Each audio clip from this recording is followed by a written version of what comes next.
Hi there, Colin Hall, BizPlans UK. Bit of a change today, rather than walking in the woods. A few weeks ago when I did the P for Politics video as part of the pestle analysis, landscaping, I promised that I would undertake an analysis of the Labour Party manifesto when it was published at the time we thought for an autumn election. A few days later, Rishi Sunak announced a July 4th election, and on Thursday the Labour Party published its manifesto. 130-something pages, 22,000 words, and good to my word, I have had a chance to look through it, and I'm going to present to you a brief analysis of what that will mean to small businesses. I must stress that this is not a political analysis, it is not an economic analysis. It's simply looking at the implications for small businesses in different sectors. Without judgment, it's neither a recommendation for or rejection of any of the policies therein, and I will do my best to avoid any hyperbole or to discuss anything not in it. So while some politicians and pundits have said that Labour will or won't do certain things based on past history, it's not in the manifesto, I'm not going to cover it. Okay, so let's touch on why and how. So why is simple. From a business planning perspective, you're going to want to look at the likely outcomes. And everything we know about the polls shows us that the only likely outcome is a Labour Party in government come July 5th. And it's going to be one with a comfortable majority. And for that reason, we don't need to really bother about the other manifestos. As I said, this is not a political analysis. So we're not looking to look at the pros and cons of the different parties and who would be the best government. It's simply accepting the reality that we're going to have Labour government, and what does that mean? As to the how, I primarily looked at the secondary and tertiary consequences of some of the policies, as they will impact small businesses. And again, I don't make a judgment about whether or not it's good or bad for the country as a whole. Sometimes there are winners and losers. Politics is the art of balancing different demands, and sometimes there are winners and losers. So that said, we'll crack on. Having just said this is neither a political or an economic analysis, we can't ignore the landscape which this manifesto was produced in, and that is one of a hangover from COVID, a bit of a tumultuous recent couple of years for the Tory party and the government and the national finances, and a strategy by Labour and Keir Starmer, which is very much don't scare the Tory voters because we want them. And as a result, we've got a manifesto which is best described as fairly boring and fairly dull. I don't say that in an accusatory tone. It's in perfect fitting with the strategy of don't scare the Tories. But it does mean that there's not a lot of detail, and as I've already said, I don't want to do too much guesswork, so there are whole swathes of this that I'm not going to talk about because they're going to either affect more social things in the general public, or there's simply not enough data to go on, and I don't want to start guessing and speculating and getting a lot of trolls hating me, so we're not going to do that. First, the economy. There's not too much to say on that. There's not a big issue, but you can't really pick out any one thing for small businesses from it. Needless to say, there are a lot of commitments by the Labour Party not to do certain things, particularly raising taxes, which aligns with the strategy of don't scare the Tory voters. But unless the economy grows quite quickly, then according to analysis by the Institute of Fiscal Studies, they're not going to be able to do all they say they're going to do within the next Parliament. And I'll include a link to that for you so you can see for yourself. Labour would dispute this. I'm not a good enough economist to know one way or the other, just presenting the information. The few income generating areas they haven't closed off themselves aren't going to be enough to close the gap according to the IFS, and it's unclear which areas the government would let go from their programme. It'll be a political judgment on the day as to which ones would be the least unpopular not to deliver on. Of course, if they do get the growth, then they can afford to do everything, and then it becomes a moot point. Some of the reforms they're planning to pensions, which seeks to allow them to invest more of their funds. If this can be to work at a significant scale, it means that you'll create more liquidity and access to capital will be easier and cheaper, which is good for those companies looking to borrow for working capital to grow. And the reform of the British Business Bank, specifically to make it easier for SMEs to access capital, is welcome as well. They've said for the life of the Parliament they will fix corporation tax at 25% and may well lower it if there's strong competition from other nations. So that gives some surety to companies as to what to expect from a tax perspective, which is all good.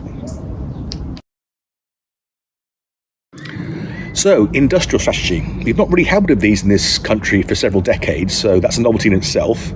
And they're all the vogue now across nations, including whether capitalist or centrally controlled. And not having one has made the UK a bit of an outlier. So it brings us back into line with everybody else. There's not a huge amount of details of what that industrial strategy will be, although they have highlighted a few sectors that they say that they'll be supporting, specifically financial services, automotive, life science, and the creative sectors, or whatever that means.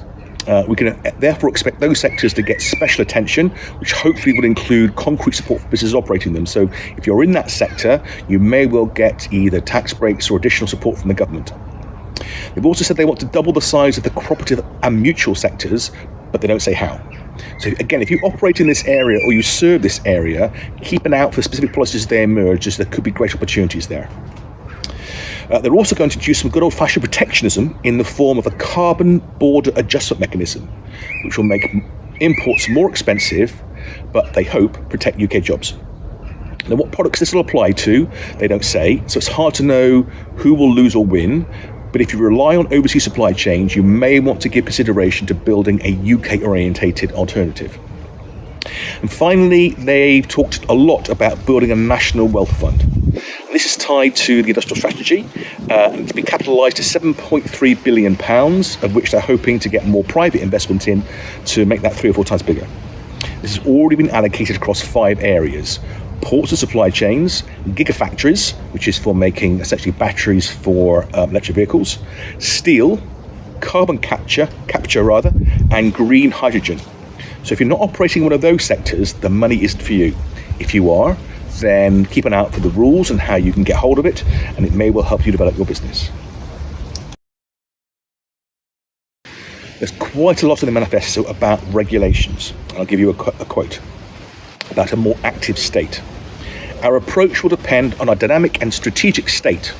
This does not mean ever-growing government, but it does mean a more active, smarter government. Now, I take that to mean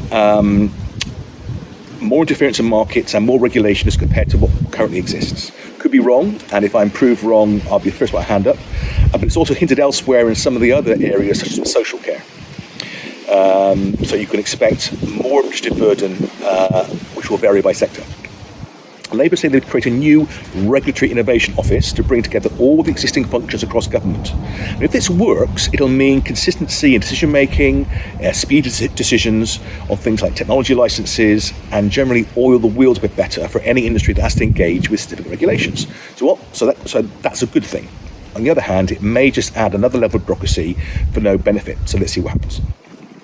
Significant changes to the Equality Act will see larger companies having an additional administration and reporting burden.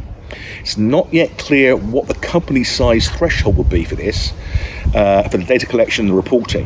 Hopefully that won't affect small businesses and will be kept to the current definition of big businesses for other factors. On tax, they say they'll modernise HMRC and change the law to tackle tax avoidance, and they will increase registration and reporting requirements. Translation: more paperwork. So sorry guys, but there'll be more of a burden on that as well. Be prepared.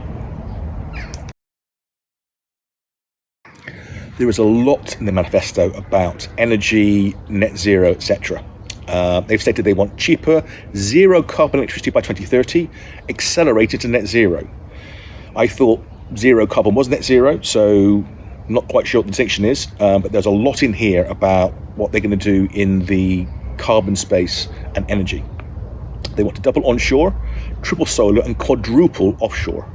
Unfortunately, the grid can't absorb that many new energy generators, with existing projects being given 7+, sometimes longer lead times to plumb into the grid. Now, to their credit, Labour have recognised this, and they've said they'll upgrade the national infrastructure. There are no details of how exactly are given. All this means a huge increase in specialist jobs, which will be an opportunity for training and manpower businesses.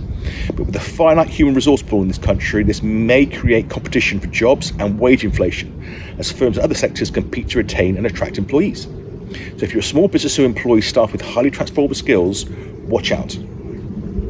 There's a £500 million annual fund for clean energy developers to, and I quote, incentivise firms who offer good jobs, terms and conditions, and build their manufacturing supply chains in our industrial heartlands, coastal areas and energy communities. How that will be administered, distributed is not mentioned. But tax breaks and grants are probably the most likely route. Critically, there's no further detail on who will qualify. For instance, does a small solar panel fitting company come under it, or would only apply to a design and manufacture of solar panels, as one example. Once the details are published, it should be clearer who stands to benefit and what the criteria are. A warm homes plan to upgrade 5 million homes will afford plenty of work for companies in that sector. If you're in this sector, make sure your customers know about the grants and low interest loans available. The more people take advantage of them, the more business you'll get. This applies not just to those helping to insulate homes, but providers of solar panels, energy storage and low carbon heating. Interestingly, they've reversed the Conservative ban on sales of new petrol cars being pushed to 2035 and brought it back to 2030, which is what it was originally. And the Conservatives pushed it back on the basis that it couldn't be achieved. Labour think or hope it can, and so they brought it back to 2030. Now, there are any number of problems with this policy, not least of which is that EVs are more carbon intensive to manufacture, and therefore the faster you make them, the more of a spike you get in carbon in the atmosphere. But the zero emission vehicle mandate is already law, and Labour have no plans to amend it. And this zero emissions vehicle mandate basically says that manufacturers will be penalised if they don't sell enough electric vehicles. So you may well see the cost of those vehicles come down as they try and offload them rather than face the fines, which are £15,000 per vehicle below the target. The hybrids get extra 5 years, and I anticipate that come 2030, if this isn't pushed back, that hybrids would be the main vehicle sold from 2030 to 2035. Now, overall, the mining and materials industry are forecasting a massive shortfall in resources needed to hit net zero. So we simply can't dig up and process enough materials such as copper, nickel, silicon, and other materials to make the stuff necessary to decarbonise the world's economies. Certainly not anything like the timescales that we're aiming for. And whether we feel the pinch from this lack of resources before or after 2030 is anyone's guess. But at some point, this policy will need to be reversed, unless the UK outbids other countries for the limited resources, in which case all we've really done is exported our carbon emissions to other countries who can't afford the materials that we've now got. I'll do much more on this on a further video because it deserves one all of its own.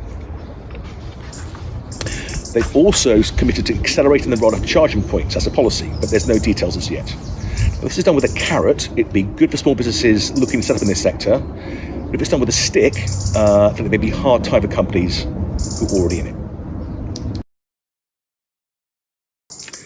On the infrastructure and transport side, Labour would create a new National Infrastructure and Service Transformation Authority, bringing together existing bodies to set strategic infrastructure priorities and oversee the design, scope and delivery of projects. Assuming this doesn't collapse under its own bureaucratic weight, as so many of these things do regardless of the political colour, it may mean more work for anyone in the construction field or heavy industry in the UK. A promise to reform planning regs is welcome, if it can make it work, namely a political party that hasn't tried to make the same promise in the last 25 years, and may create more opportunities in construction and greater liquidity in the housing market, meaning more house moves and more demand for household goods and services. And later on, I'll talk a bit more about the housing market. On transport, there's going to be a duty to promote and grow the use of rail freight.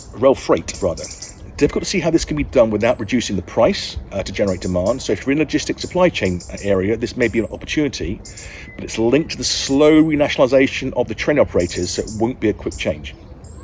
On buses, Labour would lift the ban on municipal ownership of bus operators, would also have more power to manage and integrate local transport networks. So incumbents in this area may face new competition from a local authority who would also be the ones issuing the franchises, which may be a tough time for you. In the manifesto, they've listed some specific things they're doing for SMEs. For one, action on late payments by big suppliers or small companies, but they don't say what exactly.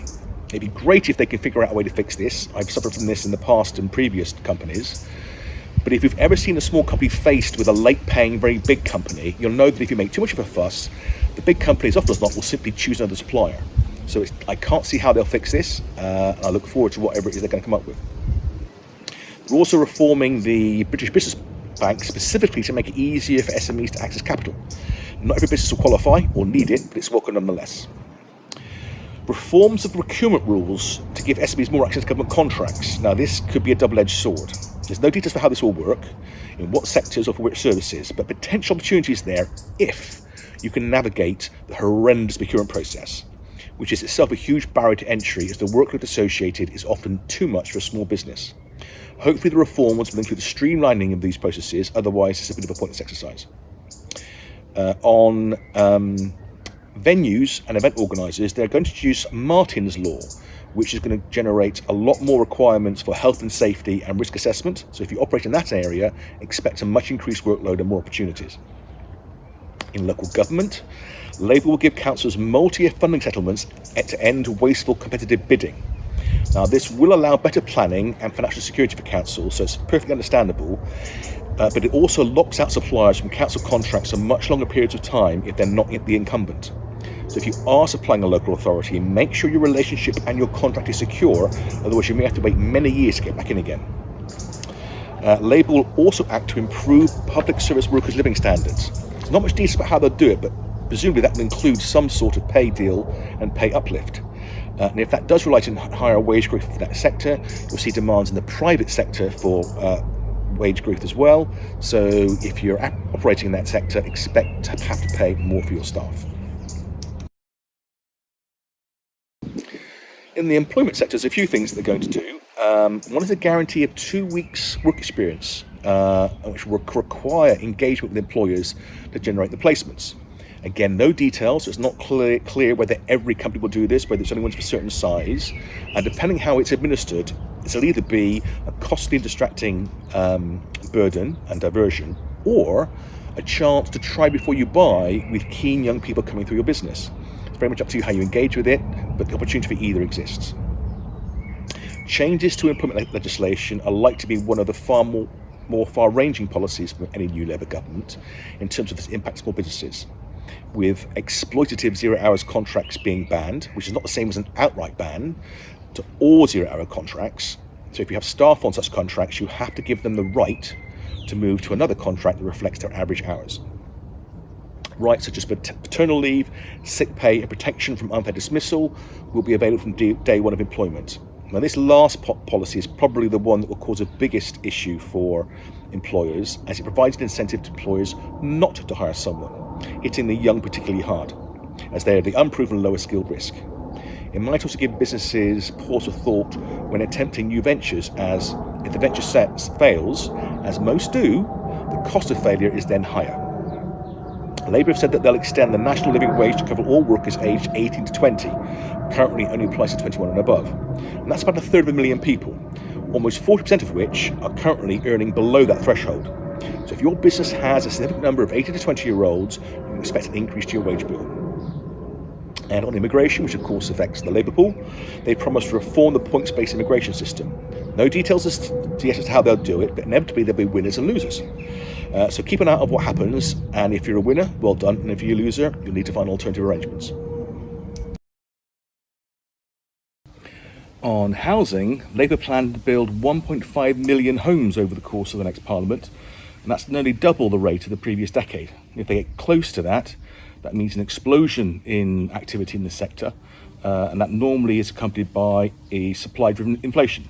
There won't be enough skilled staff, and you will see some increases in cost in this area. Because there's not enough skilled staff, you'll see some competition amongst firms, and if you have any staff with transferable skills into construction, you risk losing them, and we will see a wage war taking place. There'll be an explosion in vocational training to try and backfill the places. So if you're in this sector, you can expect quite a good time of it, assuming that the plan can be made to work. And you'll also see shortages and inflation in building materials. in order to meet the demand, because that's a huge increase in activity over what the market's used to. Move on to landlords in the rental sector now. Labour have promised to immediately abolish Section 21 no-fault evictions. Now, this will probably have an unintended consequence of more landlords getting out of being a landlord.